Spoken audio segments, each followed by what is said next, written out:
Ma femme et moi, tous deux âgés de 33 ans, nous sommes mariés depuis 11 ans. Nous vivons dans une région qui était à l'origine rurale mais qui se transforme rapidement en une communauté de banlieue adjacente à une grande zone métropolitaine.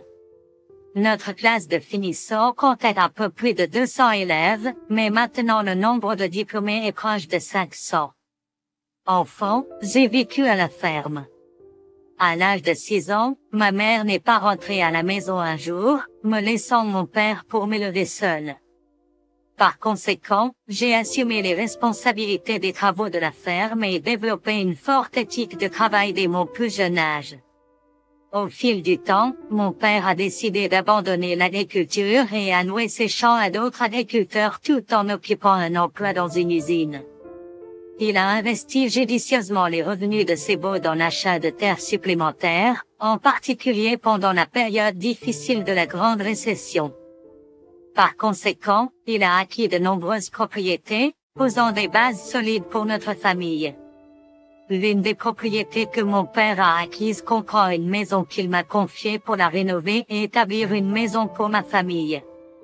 Bien que ce soit une fiducie avec ses autres propriétés, ma femme et moi sommes responsables de tous les frais associés.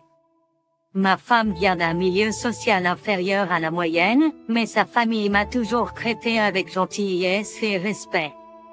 Ils ont déménagé dans notre région pendant nos années de secondaire. Tout au long de l'école secondaire, ma femme et moi avons fréquenté et nous nous sommes mariés une fois que j'ai obtenu un emploi stable.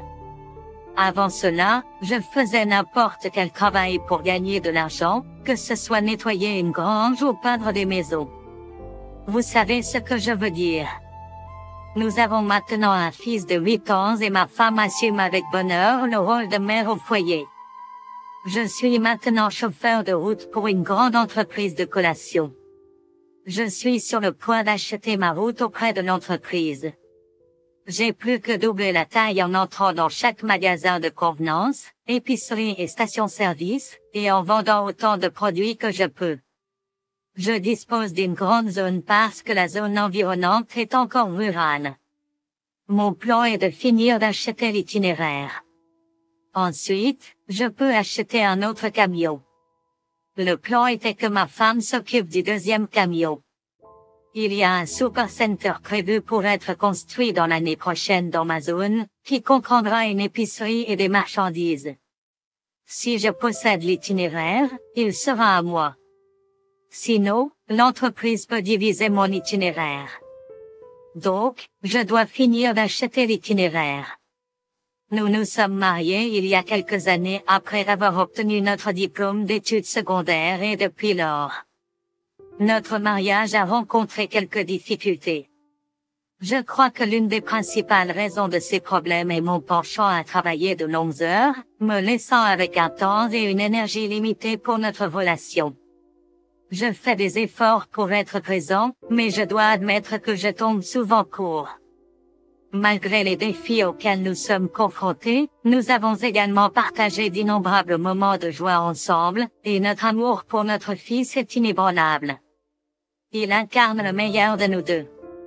Il incarne l'essence d'un garçon typique, et sa passion actuelle réside dans les sports. Il a récemment joué au basketball pendant la saison d'hiver, suivi du baseball au printemps, et il est maintenant enthousiaste à l'idée de s'impliquer dans le football à pavillon. Nous avons donc atteint à creux, côté relationnel, au printemps. Ma femme et moi en avons parlé, et chacun a fait des promesses pour s'améliorer. Fin d'avril jusqu'à la mi-juin, notre vie sexuelle est devenue fun. Nous ne pouvions pas en avoir assez l'un de l'autre. Pour être honnête, je commençais peut-être à en faire trop parce que j'étais épuisé, mais j'ai quand même couru mon parcours. Mon fils jouait au ballon.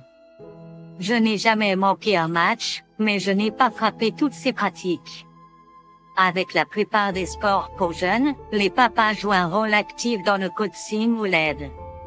Je ne pouvais tout simplement pas m'engager de cette façon. Ma femme a pris le relais et a aidé quand c'était nécessaire. L'entraîneur de baseball, Ted, est un ex d'une très bonne amie du lycée, Marie. C'était la fille la plus intelligente de l'école. Elle est allée à l'université, où ils se sont rencontrés. Ils se sont mariés et ont bientôt eu un fils qui a aussi 8 ans. Leur mariage a pris fin. Marie est revenue à la maison il y a 3 ans pour avoir de l'aide en regardant le garçon par ses parents. Ted est venu ici il y a 2 ans pour être proche de leur fils et, je pense, pour reconquérir Marie. Alors que nous atteignons la moitié à la fin de juin, nous nous retrouvons à glisser dans la routine monotone de nos vies. Cependant, en juillet, nous prenons la résolution de raviver notre engagement. Pour faciliter cela, nous décidons de partir en vacances ensemble. Malgré nos efforts, notre relation reste quelque peu incertaine. Le point tournant arrive à la mi-août lorsque notre passion est ravivée dans la chambre à coucher. Cependant, décevant, cette étincelle s'estompe après seulement quelques semaines. Alors que septembre se déroule, notre intimité autrefois vibrante s'étiole dans un état de stagnation, me laissant désespéré de communiquer avec ma femme à propos de nos luttes. Cependant, chaque fois que j'aborde le sujet, elle insiste sur le fait qu'il n'y a rien qui ne va pas, ce qui me laisse perplexe et frustré. Vers ce moment-là, notre fils s'enthousiasme pour le flag football et y trouve un immense plaisir. Il se consacre à s'entraîner plusieurs jours par semaine et attend impatiemment les matchs du samedi. Un jour, je décide de passer à son entraînement, et à ma grande surprise, je vois ma femme et Ted, munis d'un classeur, coachant les enfants à travers divers exercices. Quelques autres pères prêtent également main forte pour soutenir l'équipe. J'étais complètement inconscient de l'implication de ma femme en tant qu'entraîneuse jusqu'à notre retour à la maison. Excité, je le mentionne, pour être corrigé par notre fils qui explique, elle n'est pas seulement, elle est entraîneuse. Il s'avère qu'elle s'est portée volontaire pour être entraîneuse assistante quand nous avons inscrit notre fils au flag football, un fait qui m'avait échappé. Personnellement, je le trouve merveilleux et louable. Cependant, son engagement en tant qu'entraîneuse semble occuper une grande partie de son temps. Je me suis aperçu qu'elle est souvent occupée à texter, à recevoir des appels de temps en temps. Chaque fois que je suis présent, il semble que la plupart de ces communications tournent autour de l'envoi de SMS. Après l'école, ils se rendent régulièrement chez Ted, où ils les entraînent tous les deux de manière assidue. Sous sa direction, ils apprennent des compétences et des techniques précieuses, ce qui est évident dans leur remarquable performance en tant que meilleurs joueurs de l'équipe. Alors vient leur premier match, je travaille le matin et arrive sur le terrain pour le match. L'épouse et Ted sont côte à côte pour donner des instructions. Quelqu'un place une chaise à côté de moi. C'est Marie. Nous regardons le match. Vers la mi-temps, elle demande si l'épouse et moi allons bien. Je lui dis que je suis d'accord. Je regarde vers elle et elle me dévisage. Donc, je lui demande quoi? Elle a dit que son fils était rentré après être allé chez Ted. Il avait plu, alors il n'y a pas eu d'entraînement. Ils ont passé l'après-midi à jouer à des jeux vidéo. Son fils est allé au réfrigérateur pour prendre plus de jus et a vu Ted et sa femme s'embrasser. Il est revenu au jeu et a dit à Marie ce qu'il avait vu la nuit même à la maison. Tous les jours, je me lève à 4 heures du matin pour faire le trajet de 45 minutes jusqu'au dépôt pour récupérer mon camion. Cependant, un lundi matin particulier, poussé par la suspicion, j'ai décidé de me lever encore plus tôt à 3h30 du matin pour regarder le téléphone de ma femme. À mon grand désarroi, j'ai découvert qu'elle avait changé le mot de passe. Malgré cela, je n'ai pas abandonné et j'ai essayé différentes combinaisons jusqu'à ce que je réussisse à le déverrouiller. Ma femme a tendance à utiliser plusieurs mots de passe sur différentes plateformes, alors cela ne m'a pas pris longtemps pour le deviner. Ce que j'ai trouvé sur son téléphone m'a laissé complètement anéanti. Des messages textes après des messages textes, certains même avec des images explicites. Je ressentais un mélange de colère, de trahison et de profonde tristesse, alors j'ai pris des captures d'écran de certaines des preuves comme preuve de ma découverte. Habituellement, je passe une journée en ville et, occasionnellement, je rentre chez moi pour déjeuner si j'en ai l'occasion. En particulier les jours où il y a beaucoup d'activités en termes d'intimité. Ce jour-là, je suis rentré chez moi, m'attendant à la trouver là, mais à ma grande surprise, elle n'était pas là. J'ai essayé de l'appeler par téléphone, mais elle n'a pas répondu. La curiosité m'a amené à passer devant chez Ted et j'ai remarqué que sa voiture était garée là. En continuant mon habitude, j'ai terminé mes tâches. Lorsque j'ai finalement eu l'occasion de lui parler, elle a mentionné qu'elle était à l'épicerie et a exprimé des regrets de ne pas être présente lorsque je suis arrivé. Je l'ai rassurée que j'essayais simplement de la surprendre, en insistant sur le fait que ce n'était pas quelque chose d'important. La semaine suivante, le même jour, je lui ai de nouveau dit que je rentrerais chez moi pour déjeuner. J'ai garé mon gros camion à une courte distance de chez Ted. Je ne pouvais pas croire qu'elle ne m'avait pas remarqué dans mon véhicule remarquable. Par un coup du sort, elle est sortie précipitamment de la maison de Ted et est partie juste au moment où j'allais y entrer. Je suis sorti rapidement de chez Ted et j'ai conduit rapidement jusqu'à la maison. Je l'ai suivi à un rythme tranquille et, à mon arrivée, je l'ai trouvé en train de me préparer un sandwich. Nous avons ensuite bavardé agréablement. Le samedi, après le match, j'ai raccompagné mon fils à la maison, l'ai aidé à se changer et nous sommes ensuite allés chez mon père. Ils avaient prévu de pêcher dans l'étang, avec la possibilité pour lui de nager s'il le souhaitait. Après avoir déposé mon fils, je suis rentré chez moi.